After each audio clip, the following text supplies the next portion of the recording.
აჭარაში ყველაზე ცუდი საჭმელი დიმა იყოს საერთოდ საქართველოში საბჭოთა დროს ბათუმში არ იყო საჭმელი.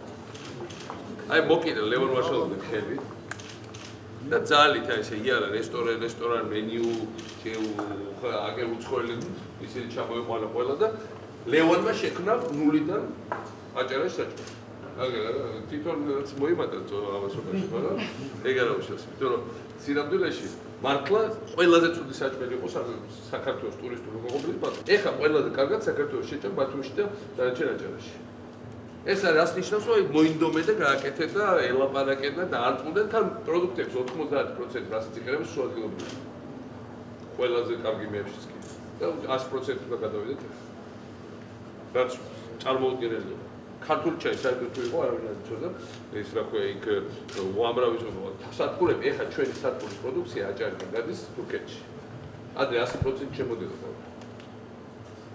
აი რას ნიშნავს აი მოგვალო გულით მოკიდება გაკეთება მიყვანა და სწავლება არის ერთავის.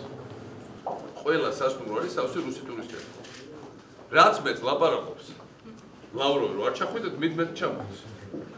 და ხო არა ვიყვარეთ ლავროვი ტურსატურად აგეთდა. თელი თვითმფრინავი არა გაძეცგებულსა. თან ყველას ნანახი აქვს იმის განცხადება კიდევ უფრო ცივი სიამოვნებით მოდიან.